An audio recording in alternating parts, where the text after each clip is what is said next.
Hello guys, tingnan yung ilog namin. Maliit ang tubig. Yung sa lugar namin sa probinsya, sa Bicol, lumabi ang tubig, ang taas ng tubig. Hanggang liig. May nakikita ko sa balita, tapos sa mga social media, sa Facebook, ang taas. Ano ng banda sa amin. Sana tumigil na rin yung ulan. Tumahimik ngayon, di na umulan. Ito yung ilog dito sa amin. Tabing ilog lang kasi kami. Ang tubig dito dumadaan lang. Kung malakas yung bagyo, tumataas din yan. Pero dyan sa may poste na yan.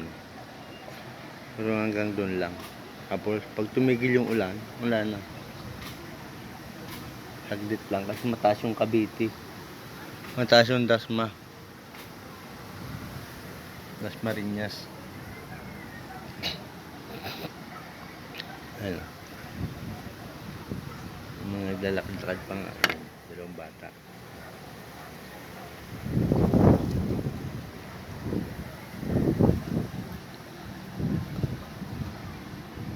Yan sa amin. Oh. Taas. Sa kabila may riprap na sa kabila.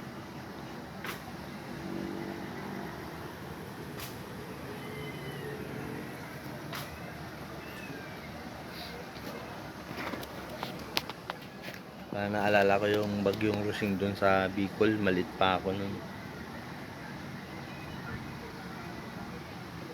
Nasa release kami nag-evacuate kasi mataas yung release. Mataas yung lupa.